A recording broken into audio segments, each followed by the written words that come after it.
Might get in trouble with this hot take, but I'm gonna say it anyways. Hobgoblin, better than Green Goblin. Post your comments below. What do you think? So did you all really think that just because Hasbro with Marvel Legends was going to release a retro line and I was just going to stick with Spider-Man? Well, neither did I, honestly. I thought I was just going to be dedicated to Spider-Man, but a little bit of that animated series bug kind of bit me, especially when they started to unveil how they were going to bring forth other characters, other villains from that series on over to that retro vintage card line. And one of those amongst them is Hobgoblin here. And I am aware that we've had prior versions of Hobgoblin and Green Goblin in the 6-inch formats that were also Marvel Legends, but they kind of had like a different aesthetic. They had a little bit more plastic, a little bit more bulk. They were from older toy lines that can afford to spend that plastic. And of course, nowadays, we're starting to get a little bit on the smaller side as far as scaling, while at the same time, the prices are inflating a little bit. But I thought, okay, at least for the time being, I'll suffice myself with Hobgoblin since I'm still going to wait a while for some form of re-release of the Green Goblin without having to pay scalping prices. And here he is in all of his blue and orange glory, much like not only the comics version, but more attuned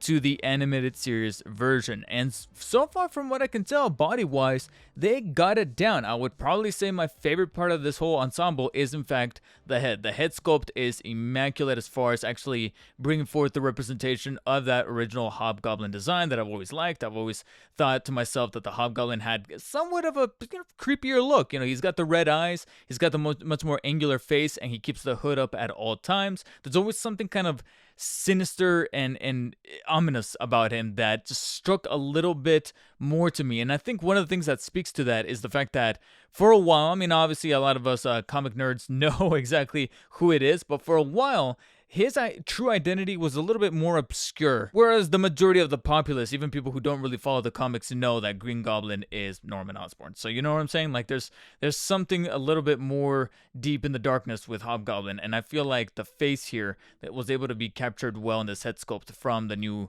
Marvel Legends line. As we kind of move through, I then start to notice a little something. And that is that even though they got the color palette down with the orange and the blue and a couple of accents of silver and black here and there just to kind of complete the overall costume, the body itself as far as sculpting is not bad, but it's looking a little familiar. And this is where I'm just going to have to accept it being what it is that they pretty much took pieces from prior either Spider-Man figures or just action figures overall, whether they be hero or villains from the Marvel Legends line, and just kind of that Frankenstein it together to form this Hobgoblin overall figure. And for the most part, it works. You can see a lot of this body here that is meant to be much more on the simpler side with the tunic and then the blue limbs as well as the gloves and the boots that I feel are sculpted fairly well. You know, nothing too spectacular, but at the same time, they get the job done. My least favorite part is the cape. I understand that it's supposed to have that kind of like this weathered and tethered look, but it just comes across as a little cheap feely. You know, it's just kind of made out of that thin plastic where I understand that they were trying to evoke some form of detail with these perforations inside that is supposed to look like that ragged and really torn up cape that he's got in the comics and in the show. But at the same time, I feel like that could be prone to tearing in real life, like tears that are supposed to be unintentional. And I don't know if it's just mine. If anybody owns this figure, let me know if you guys got this as well. There's some dirt on my cape that I don't know what it is, but it just doesn't look like that was intended. It doesn't look like decals or paint detail. It actually looks like someone scuffed up my cape and just kind of threw it on there. Plus, I don't like the looseness. I understand that he's supposed to have kind of like this hood and mask thing kind of conjoining here around the neckline, but I do not like how loose mine is really right here. And I don't feel like this is isolated. I feel like this is just the thing that just kind of threw on there for the majority of the mass production, and to me, it just doesn't sit well, figuratively and literally. And this would also be one of the rare times where I wish that some of these belt accessories wouldn't be loose. Like sometimes belts on figures, whether it be from McFarlane, Hasbro Legends, etc., I always like that they're loose because it kind of gives this somewhat realistic quality, because that's how belts really are. They're loose. They're meant to be looped around the waist, but they're supposed to be a separate accessory. Here's the only few times where I wish that it was actually grafted onto the figure, not only because the loops themselves here are part of this piece right here, so whenever they move about, it's kind of ruining the illusion. But also, I noticed that in due part to the articulation, it could cause some problems and some wear and tear on that piece itself. And let me go ahead and demonstrate somewhat why as we jump into the articulation for the figure. For the most part, it follows the same kind of trends as the other Marvel Legends, especially since it is reusing a couple of little pieces here and there from prior models. You have the head that's able to rotate 360 degrees, mind the actual hood piece here in the back that kind of coils and wrinkles. There's some good wrinkle detail there, but it does kind of get in the way, so just be careful with that. But upon turning, you'll notice that you can also tilt it upwards and downwards. And as you move it about, you'll also notice that beyond the cape, there's also a little bit of looseness with the hood piece itself. So just be careful with the head kind of matching the actual molding of the outside of the hood piece right here, so it kind of matches and flushes with the rest of the face. But otherwise, you still have that traditional joint that's able to tilt from left to right as well. As we kind of move over to the arms, we have the traditional ball joint here at the top of the shoulder that's able to allow the arm to rotate 360 degrees vertically. Mine is a little stiff to the point where I feel like it was molded a little weird, because it almost feels like it's gonna snap, but thankfully giving it a much more forceful push is able to have it rotate the 360 vertically as well as extend. But that extension also a little bit on the stubborn side. I have to give it a good amount of force to be able to have it extend to the sides like so you can see right there. But it is doable to give them the traditional T-pose. And as we move on downwards, you do have the bicep swivel that allows it the full 360 degrees on both sides. Two joints at the elbows, however, kind of something that we've seen in figures prior for almost any kind of brand.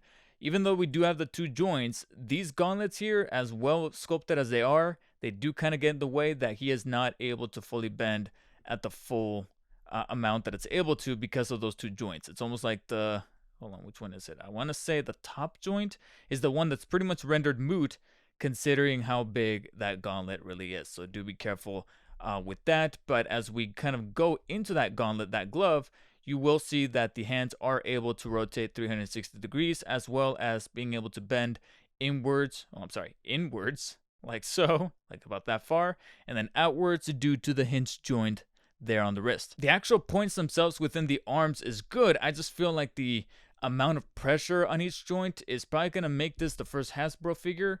I was a little pressed for time to be able to do it now, but I will probably have to give this guy a quick pass with either the hairdryer or the boiling water, because this is probably the first Hasbro Legends that I've looked to and I go, yeah, I'm probably going to have to do that. But there's one thing that's giving me pause, but we'll tackle that once we get to the knees specifically. Before that, though, we have, once again, this hinge torso joint. So as you can see right here, we're finally breaking away from that joint that I was really loving from the Ben Reilly and black suited Spider-Man. Obviously, those are Spider-Men. They're going to have that much more flexible body sculpt, which matches that personality, that type of hero, that type of character. With Hobgoblin here, we're not really, we're not really in need of that. So as such, Hasbro decided to simply just throw in this hinge joint that is able to crease or crunch inwards only about that far, and it's able to extend almost about that much before we start to see a little bit giveaways right there. And then there is a cut across the waist here that allows it to rotate 360 degrees. It is ratcheted. Actually, I don't even want to say ratchet. I almost want to say it's like a snap joint. You can physically hear the snapping coming across right there. But it's because of this waist joint that also causes problems again with this belt, where it either has to be on one side or the other. Otherwise, if it's in the middle, fear for any kind of eventual wear and tear on that piece itself. And as we move to the legs, we got the top ball joints right there that allow the leg to be able to extend upwards or forwards about that much. Not much in the way towards the back, only because of the butt sculpt in the way. Hey, that was not bad. And however, there is some decent extension as we move to the sides, almost an even 180 split, as you can kind of see right there. And he's definitely going to need it when considering one of his accessories. And you do have the thigh swivels that allow it to rotate in place 360 degrees. And it's actually with this thigh swivel that I thought to myself, now the legs are starting to remind me an awful lot of that Ben Reilly Spider-Man, or even the Cyborg Spider-Man legs. But then we get to the aforementioned knees. You have the traditional two joints there that do allow it to bend the full amount into itself like so, as you can see right there. So no inherent problem right there. It's just that I don't know what it is, but there's something about the quality of the joint itself here inside, here in the middle, the the piece that pretty much connects the two broader limbs together. That I don't know what it is, but every single time I bend either of these joints, whether it be the left or the right, I get kind of nervous. I get real nervous because it really does feel flimsy and poorly made, or I would even dare say rushed. That the rubber or the plastic rubber utilized in the filament here is just so delicate. I fear that one of these days, these legs are just going to snap off by simply just bending at the knee. And I don't know if this is a widespread thing. If anybody owns the Hobgoblin, please let me know in the comments if your figure kind of suffers from this a little bit, because as of right now, this makes me want to be a little stagnant with Hobgoblin when using him with a particular accessory that requires an awful lot of bending of the knees. Once we get to the boots, we actually come across another quick solution for a very significant problem with a lot of these Marvel Legends, whether they be Spidey or other characters for that matter, is that I'm gonna actually have to skip ahead a little bit here and tackle the ankles, because we're given pretty much the exact same ankles that some of the other Spideys have had as well, where you do have the ability to pivot the feet downwards and upwards very generously, with actually this one having a right to the joint that feels pretty satisfying popping into place here with Hobgoblin. The problem, however, is that much like those other Spidey figures, rotating the ankle is pretty much non-existent. You can kind of pivot the ankles inwards like so and kind of nudge them to the outside as well like that. But if you couldn't already tell, this is also one of those ankle joints where in order to get the foot to fully rotate it, you're going to have to fold the foot all the way down, flip it like that, and then be able to rotate it all the way across like so. However, much like the Ben Reilly and Symbiote Suit Spidey, but not like every single Spidey out there, you do have a shin swivel that allows the ankle, or rather the entire foot, to rotate in its place, so that allows a form of solution to that problem by having the boot pretty much rotate in its entirety right above the cut where it meets the rest of the limb. So you can kind of have that be a solution there if you want to look at it that way. So it's cool to see that they were able to not only inject it into the Hobgoblin figure, but pretty much also kind of hide it in place by having it be the piece or the cut where the boot and the limb meet. So it's a pretty invisible cut and a pretty seamless fix for what otherwise would have been a major issue with Hobgoblin, considering that there's going to be an awful lot of playing around with those bottom two limbs, his legs.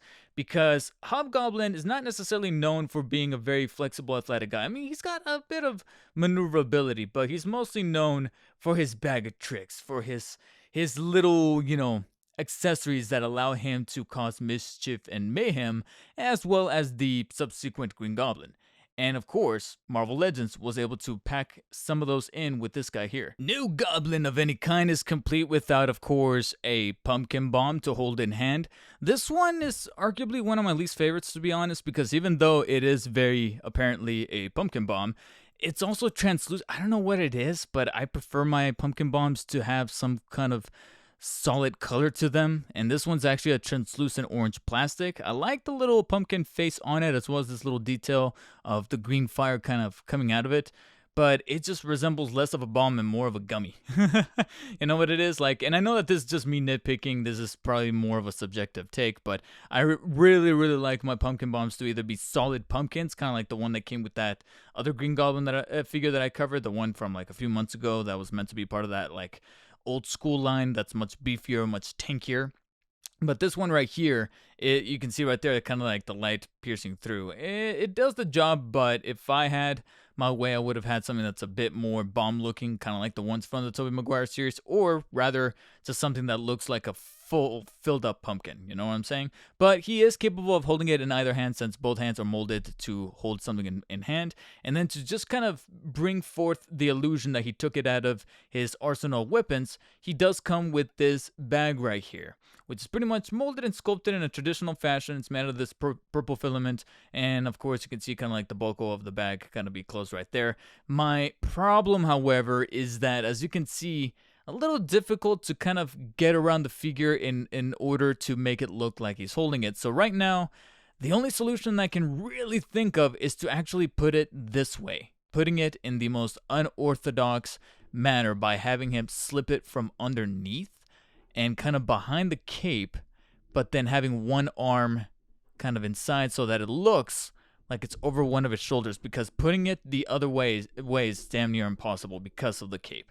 So as you can see right there, that's pretty much, you pretty much have to put it on like underwear. But there you have him holding or having the strap or the bag, the satchel, if you will, over his shoulder, just like in the promo pics. But putting it in the way that you think is damn near impossible due to the way that the cape and the head is sculpted. So other than that, that's pretty much how you have these two accessories. And sadly, even though he is capable of holding the bomb, it's not the best fit. And because of that, it's like, you can kind of use a little bit of that green smoke and kind of prop it in between his index fingers and his thumb, but it's not exactly the snuggest fit, or the most comfortable one for that matter. But David, none of those accessories have anything to do with those legs that you said needed to be important for them to move and feel comfortable. Well, that's because, of course, Marvel Legends was going to throw in the signature Goblin glider. And I have to be specific in saying that it's the Goblin glider, because this could pretty much fit either kind of 6-inch figure that you may have, whether it be for Hobgoblin or Green Goblin. I feel like it fits right at home. But as you can see right here, it's pretty much the traditional Goblin glider that you would expect for him to have. It's this smaller piece of plastic. I do wish that there was just a little bit of added detail on it, but it gets the job done, especially with the head sculpt there at the front, resembling a skull with horns. It actually looks pretty nifty. And as you can see, there's a little bit of a jet propeller here in the middle with a couple of etchings to just kind of sell the image that this is in fact the glider. I probably would have appreciated just a few more either paint decals or molded decals built or baked inside of the glider itself. But what can you do? It is also made out of this flexible plastic, so there is some kind of malleability with the glider itself. And you do have these two bars right here where he fits his feet into so that he's able to pretty much ride it across.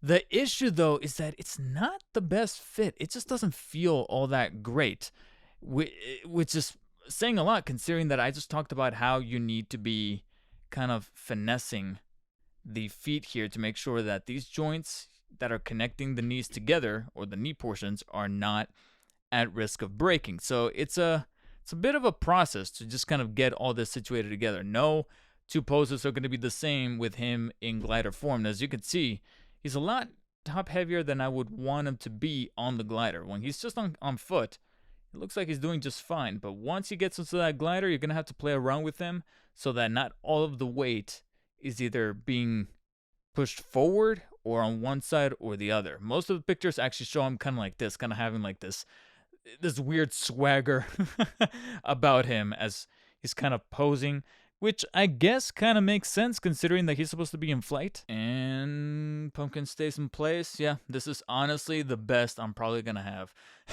I'm not even going to try to get him as center as I possibly can, because I feel like he's a little off center, but I know that once I move it, that pumpkin's going to fall off and I'm not going to get it in its proper place like that with the face facing forward. It's not going to happen. So I'm just going to take my chances here and say that I appreciate the amount of accessories and little details to kind of bring home across that this is in fact Hobgoblin.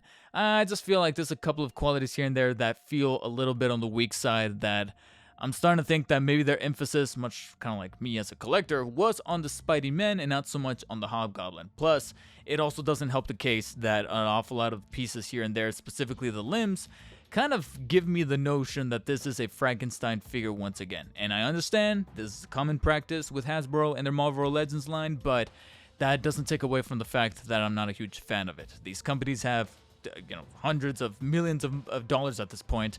I'm pretty sure they can afford to create a brand new sculpt and model, especially when they're going to be charging damn near $25 a pop. And even though I like the fact, I like the idea, there goes the pumpkin bomb. Oh no, he's getting mad, he's throwing it at me. But even though I like the idea that I now own my very own Hobgoblin, I feel like there could be a better one on the horizon. And if you want to add your very own to your collection, just like I did for the very first time, then go ahead and click those affiliate links in the description that help out the channel quite a bit. In the meantime, though, check out those other Spidey figures that I've covered on the channel, specifically the Ben Reilly one. You can check it out with the video annotation showing up on screen right now. And as always, stay humble. I'll see you guys in the next one.